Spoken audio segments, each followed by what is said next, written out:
Hey, I'm Paul Stephenson from VRP Rocks, and I'm delighted to bring you another My Five favorite. Now, regular viewers will know that I love these because we get to hear what the musicians themselves choose from their own back catalogs. It's not my choice, it's not your choice, it's their choice alone. And I really like to find out the stories behind them too.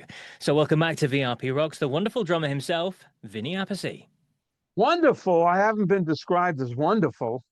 Oh, there you go. First for everything. Yeah, I like it. It's cool. The Good stuff, description. right? You're here this time to bring us your five favorite albums from your career, and you've got a really interesting mix as well. So let's kick off with number one and tell us what that record is, Vinny. Um, that record number one is Mob Rules by Black Sabbath. And before that, I did do three Derringer albums with Rick Derringer, as we talked about. But the Mob Rules was really uh, the eye opener, joining Black Sabbath and then being actually uh, asked to make the album. And plus it was heavy, it was dark, and that's the kind of stuff I like to play. So Mob Rules, we went in, we wrote the songs in a room in California. Tony and Giza were living out here temporarily.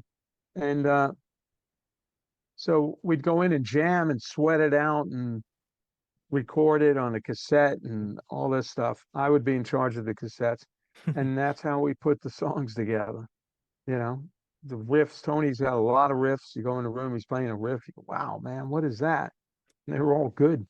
So record it, and we'd sit down, listen to it, and take pieces that we wanted to work on, bring it out further. So that was great. And then that was like really eye opener going, okay, this is a legendary band. How do they make an album? So so I learned from that as well. All in all, it's all not that different. You would get the songs together and then next step, get the sounds together and then record the song. And we played everything live. Hmm. Yeah. It's not, there was no Pro Tools back then, really. So everything was recorded live, no click, which was fine by me. And it was very exciting. And it came out, everybody said that the new stuff with me, and especially Ronnie, brought new blood to Black Sabbath at that point. So that's my number one choice. Just a quick question on that then. Obviously, you were brought into the band. We'd spoke previously, and you said that Tony had heard your music with Axis and really liked it. And he came into your hotel room and he's holding the record and saying, "This is what I want. I really like it," that kind of thing. So when you joined the band, and did you know Ronnie in advance of that? Did you know that was happening when the band was forming and coming together like that? Uh, no, I only thing I heard was Black Sabbath got a new singer, and then on the radio one day, I'm driving, and then here's a new song, Neon Nights from Black Sabbath, Bonnie James Dio. Went, "Oh, okay." I heard of Ronnie, but I wasn't a Rainbow fan or anything like that. Nor was I really a Black Sabbath fan. I liked it, but I liked Zeppelin. Hmm. The reason for that is the drum sounds. John Bonham got the big cannon drum sounds. Bill Ward got a very dead sound, very, very clean. And I'm not into that kind of sounds as much as the other sound, John Bonham. So, so I heard it on the radio. I went, wow, what a great song. I said, that singer is awesome. That was Ronnie. Who would have known? And uh, and then a week or two later, I got a call saying I heard Black Sabbath's looking for a drummer, and then somehow they got my number. I'm not quite sure how they got my number, and they called me, and I said, "Sure, I'll come down." So I loaded up my '67 Mustang. This is in Hollywood.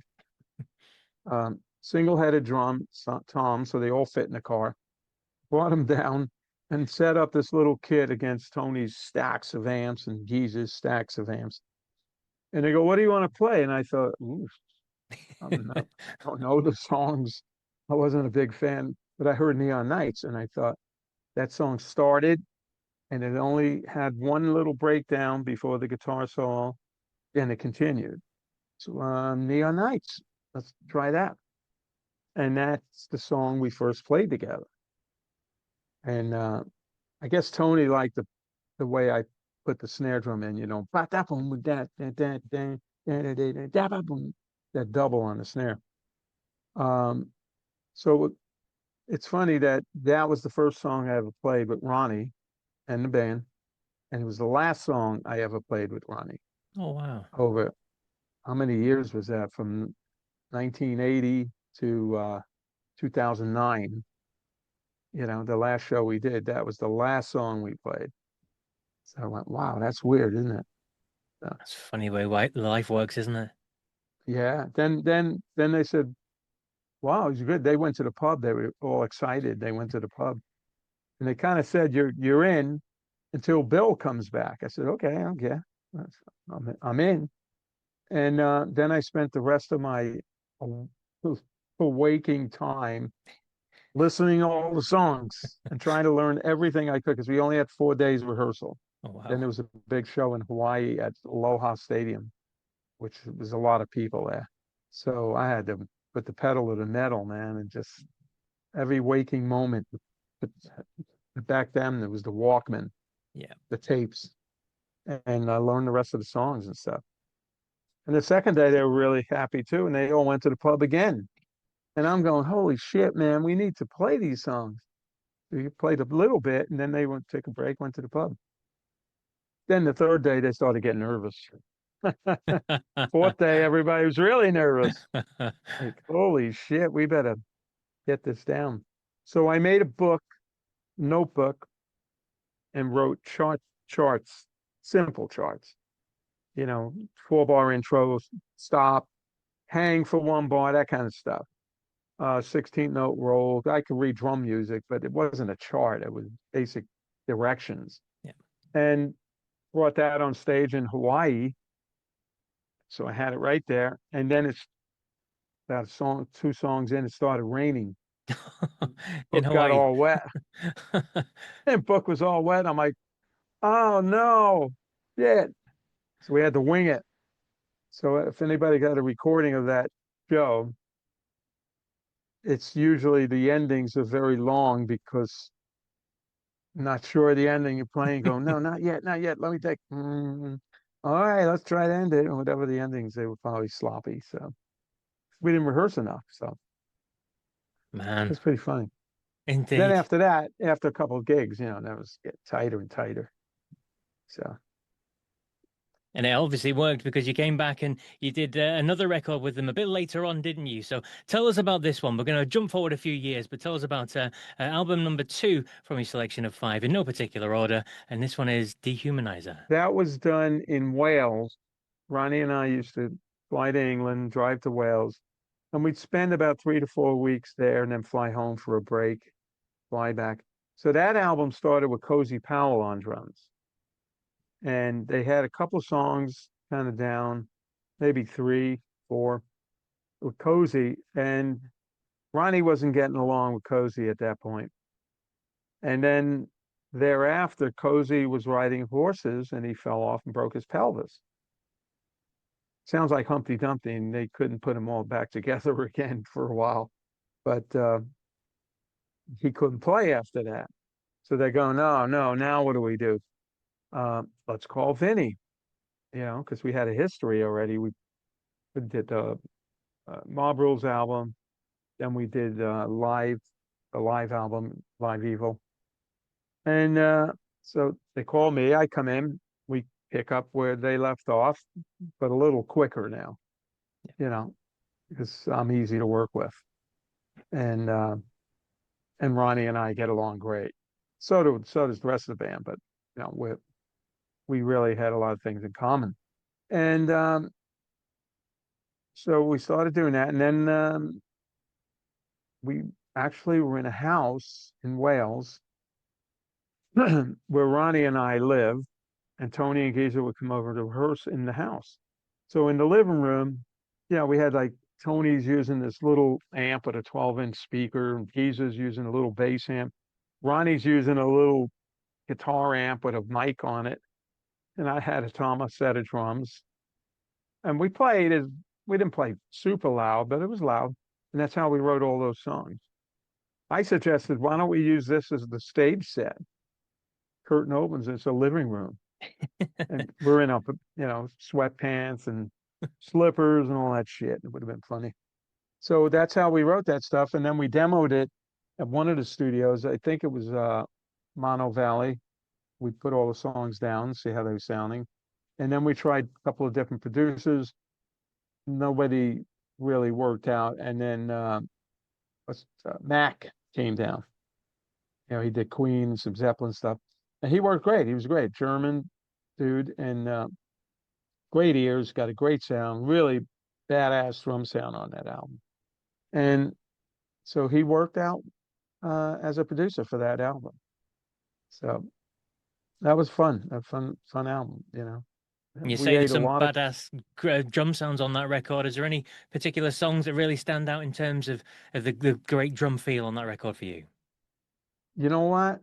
Tell you what happened. It was time to mix the record, and we're living on the farm basically, in the studios on the, you know what I'm talking about.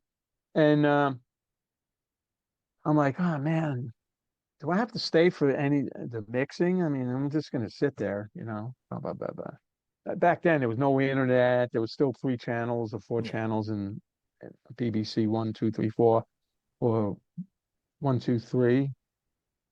There was nothing to do. I'm just like, listen, can I go home back to LA? She goes, yeah, yeah, you didn't have to stay. So I flew home. So when they went to mix, they wanted to make sure the drums were loud enough. And on that album, they're freaking loud. Ronnie came home and we had a cassette of the mixes, put it on. I had a big stereo in my house. And we cranked it and went, holy shit. The drums are like, boom, right up front. I said, if I was there, I probably would have said maybe they're a little too loud, but I didn't. So this was perfect. So the drums are just monstrous on that album. Yeah, Ronnie said, we thought they might not be loud enough. Maybe I'll leave all the albums, you know, when the mix comes. So, so that was a cool thing, you know. And Absolutely. yeah, so that was a kind of different time for Sabbath because that was 1991. So grunge was happening, so the band wasn't as big as it used to Hmm. be. But that album, great album, but it got mixed up with grunge and all that shit. Should have been. Now people go, man, this album's unbelievable, blah blah blah. But it kind of got buried a little bit with the different style of music coming in. Yeah. So, Absolutely. Right, let's move on to a third choice then. Now, obviously, these are in no order at all, but we're just picking five of the best from your back catalogue. And this one had to be in there somewhere, didn't it? Dio, your brilliant time with the band and with Ronnie, and the, well, seminal record, Holy Diver.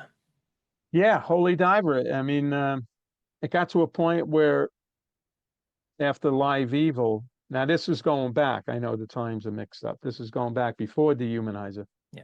Um, Tony and Geezer and Ronnie weren't getting along. So at one point, Ronnie and I went to the Rainbow Bar and Grill in Hollywood and said, I'm going to leave the band. He had a record deal already. So Ronnie said, I'm leaving the band. And I went, hmm. And he said, I want you to come with me. I'd love you to be part of this. I went, oh, okay. And by then I was like 20 years old, 21, 22 years old. So I said, sure, okay. I don't think this is going to fail with a singer like that. And we're excited about it. So I told Sabbath management, I said, I'm going to stick with Ronnie, you know. So we started auditioning. Actually, we started playing together, Ronnie on bass and me on drums, of course, in the rehearsal thing. We had Holy Diver. We had dun da da dun dun dun dun dun dun, and we had that already. Hmm. Ronnie wrote that, and then we put in some accents, and we didn't have the whole thing, but it was a skeleton of a song. That's what we started with, and then we auditioned guitar players in L.A. You know, a lot of them were coming out of GIT with all the speed playing. And that's what we weren't really looking for that. You know, we're looking for somebody that can play heavy chords and great solos and stuff. So we tried a bunch of people here and didn't work out. So Ronnie said, let's go to England and find some players there. And he liked the fact that it would have been international band, Mhm. you know, me and him an American and get a British guitar player. And then we wound up with Jimmy Bain, who's Scottish. So it was an international band. So we went over there and we went to a couple of clubs. We went to the Marquee. I remember that. It was loud as fuck. Like, holy shit. I think it was Motorhead, you know. And then we went to another club. It was a reggae band. We just thought we'd check out all these bands. So I said, I don't think that's the guy. You know, dreadlocks and um, and we were in touch with Jimmy Bain, but we had to wait for him to come back off the road. He said, I know this guitar player in Ireland. And so Jimmy called Vivian Campbell's house at 2 in the morning, woke his father up. Vivian, I'm calling for Vivian. Vivian. And he woke his dad up. I think his dad's named Vivian too. Oh, okay. So he got Viv on the line and said, hey, man, this is Jimmy. Because they played together Sweet Savage, which was Viv's band, opened for, I think it was Wild Horses. And so that's how they knew each other. So then he explained that we're putting this band together, Vinny and Ronnie here, you know, in London. Can you fly down tomorrow and jam? So that's what we did. We flew him down, got together at John Henry Studios, and had the cassette recording, and then we jammed. And what was cool, we it all went well. I think we might have went out for an Indian meal, of course.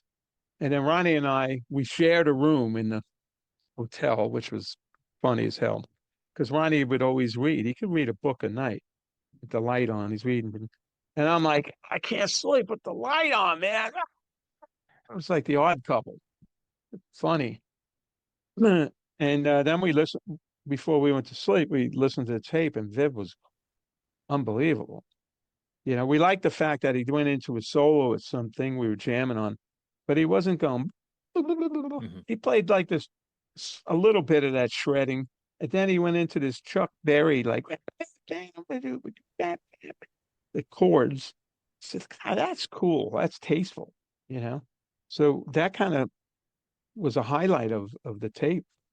And go, yeah, yeah. And Ronnie liked it, and then the decision was made. Okay, we got Viv. Now Jimmy just came along. I don't think Ronnie asked him to join a band. He was just supposed to hook us up with a guitar player. But he was there, and Jimmy's Jimmy, and he wound up being the bass player. So it was a great band. It was fun. Then we went to LA and we recorded in Sound City Studios, which is in the Valley, and we rehearsed there as well. It's like a U-shaped complex, and one side is the rehearsal, and the other side is the studios. So when we finished writing 4 songs, we got everything and drug it across the parking lot right into the studio. And our engineer was Angelo Arcuri, who we grew up together, and he wound up uh, being my drum tech in Sabbath, and then he wound up doing sound for Sabbath because he's really good.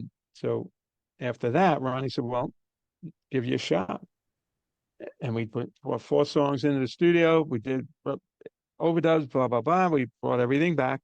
Then we wrote 4 more songs. But it was like a boys' night. It was like a boys' club every night at 7 o'clock. Everybody couldn't wait to get there, and smoked a lot of pot and shit. And I don't really drink, so they had drinks each night. And we did all sorts of stuff to that place. They let us do anything. They had pinball games. We broke into them and made ramps so you couldn't lose the balls, and broke the candy machine, you know. So you want some candy? Yeah. One of those. They'd put holes in the wall. One time, my brother's band, the Vanilla Fudge, rehearsed next door to us. So we said, let's lock them in. So they're in the studio. So we had a little bit of a road crew. So bring all the cases. Well, all the cases, piled them up, and they locked them in. Then we ran in our room, started playing. So we couldn't hear them, but they got pissed off. They couldn't get out. But we had so much fun with that album because it was the first album. And because when you make the first album, you don't have to worry about repeating something. Hmm. Like, oh, that sounds like that other song, and you maybe shouldn't do that. So it was like anything went, you know, like the beginning of the song Invisible, Ronnie wanted it to start with like something invisible appearing and fading out. But we didn't have a computers back then. So it sounds like air escaping, like a tire, you know. So one of the guys, the crew goes, I got a spare tire on my truck. Really? Bring it in. So brought the thing in, the tire, and we mic'd it. I don't think anybody has ever mic'd a tire. No. And then we go, a couple of mics. Okay, you ready, Tom? Now. And he go, we did it a couple of times, then eventually put it together. And I don't know what other effect, if any, they put on it. So it was pretty funny. Wish we had we didn't have a camera and shit taking pictures of this stuff. So we mic'd the tire, and then there's a couple of backwards things on there in the album at the end, and that's because everybody accused Black Sabbath of putting backwards stuff Yep. on the record, and we never did on Mob Rules, and they didn't do it on Heaven and Hell. So I said, Ronnie, let's put something backwards. He goes, oh yeah. Okay, he was like a kid too. Yeah, let's do that. So at the end of the Shame on the Night, he said something, and then they turned the tape backwards. So you had to do it. You had to physically turn the tape around. And he says, "Crucify the diver," as the song's fading out. If you know it's there, you could hear it, but it's very subtle. So we just had a ball with that record. And then Warner Brothers artists came up with the cover idea, and the cover was brilliant, still is brilliant. And that album's still going. It's Yeah. amazing. Came out in 83, like Yeah. 42 years ago or something. Who It's would have thought? like lightning in a bottle, really, when you talk about the incredible band, the incredible music, everything came together, the artwork, and I post a classic rock poll every single day on the VRP Rocks channel, and it was voted the best album of the year as well. It's still held in great esteem. So how does that make you feel when you still hear things like that being held up as the best record of that year, and the fact that it is loved so universally all these years on? Yeah, I mean, it makes you feel good. Obviously, you go, "Wow, that's incredible," you know. But we never sat in there and went, "Let's make the best album of the year." You can't do that. This was all natural, all natural. And the cool thing was, Ronnie produced it, but he never told me what to play. You know, because if you listen to that album, I'm playing.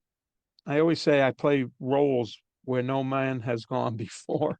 I start them in weird places. I just hear it that way and do them where it's unexpected. Most drummers will play, 4 bars, then do a fill. I'll do that, but then I'll play 2.5 bars and do some crazy stuff that I felt. It was all feeling.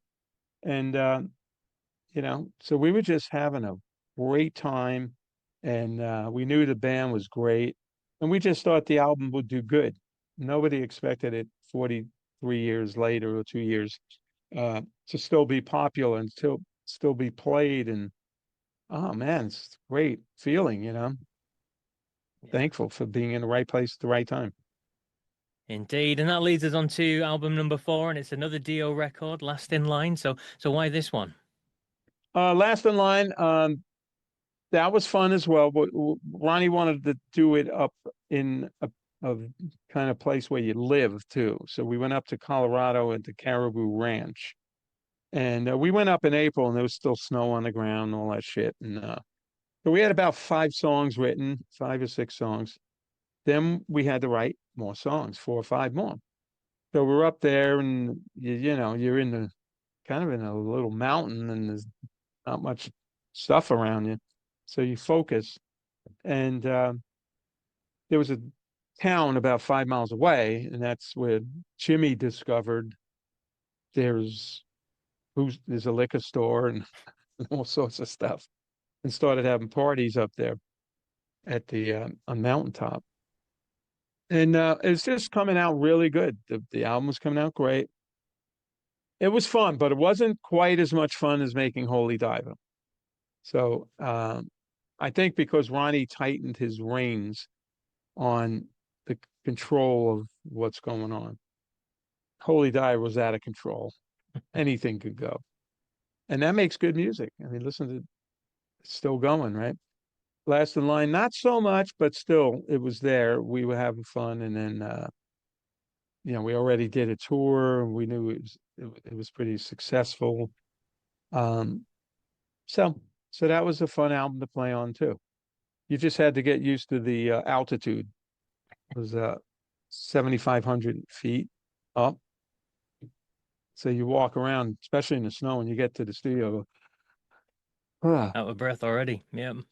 Yeah, Ronnie had to get used to that in order to sing, and a little bit with me, but we were all young then, so it didn't matter so much. So that was fun. That was a fun record. And you live there, and then there's dinner. You go, everybody sits down at the table, and it's a 2 hour dinner. Then after that, you can't play. You go, man, I can't. I ate too much. All that shit too.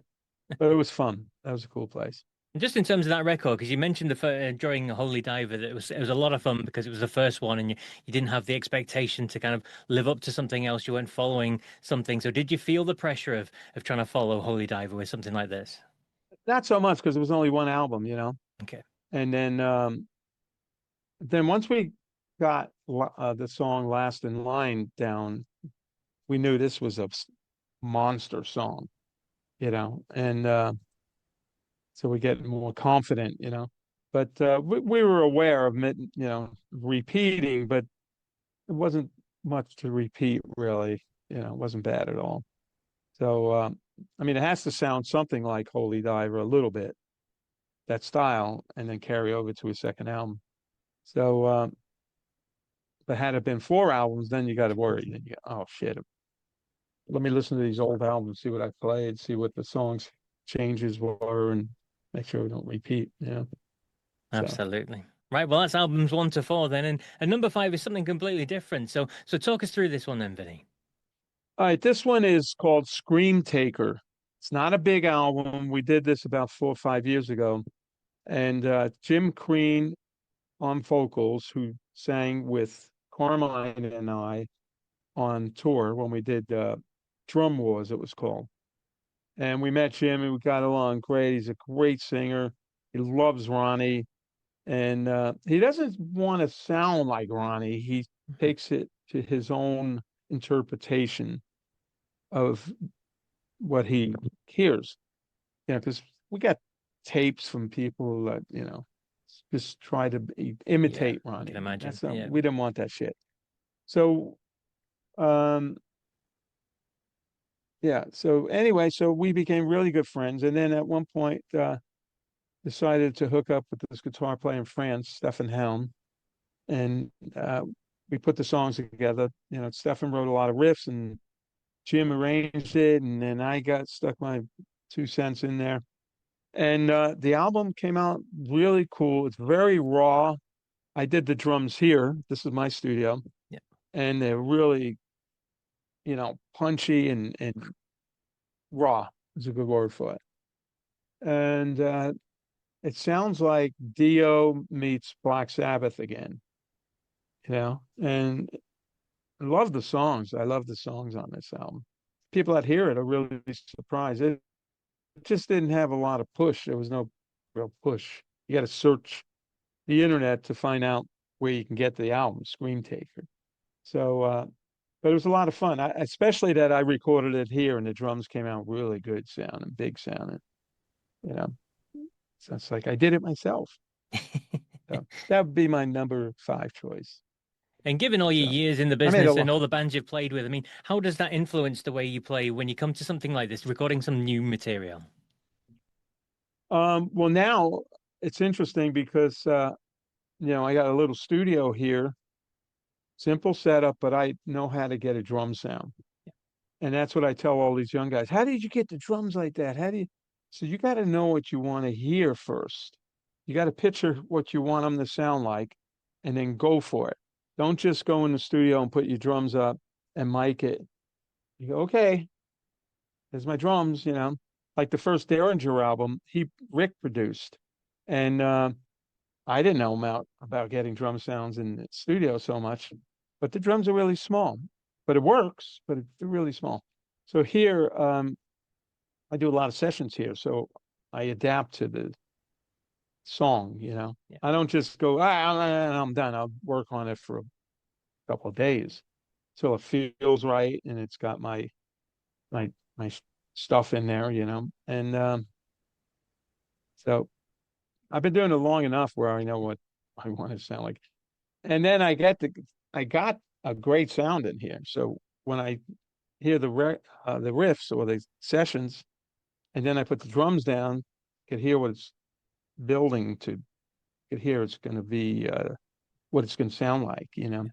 So I love doing this. I love doing this. I'm the engineer too. So, so I got a wireless keyboard back there, Oh yeah. yeah, somewhere in the back there. I'm in the way. And then the monitors are over here. And so I'm just running Cubase. And I did Joe Holstra's album. Actually, Joe's done 3 albums. I played on all 3 of them with Tony Franklin on bass. And I did all of them here. This last album really kicks ass. I listened to it and I went, holy shit, I don't even remember playing this stuff. What's funny is Joel sometimes sent me just the guitar, you know, the riffs and everything. And now I got to imagine what it's going to be like with the rest of the band. So some of them were done like that, and it came out fucking fantastic. Kicks ass. And that's not out yet. It'll be out soon. Fantastic stuff. Lovely to hear. Well, Vinny, it's been a pleasure chatting with you. A great selection of records, as we'd all expect. Mob Rules, Dehumanizer, Holy Diver, Last in Line, and Scream Taker, the 5 albums you've chosen from your back catalogue. Thank you so much for joining us here on VRP Rocks. It's always a pleasure to speak with you. All right. Thank you too. And see you guys on the road.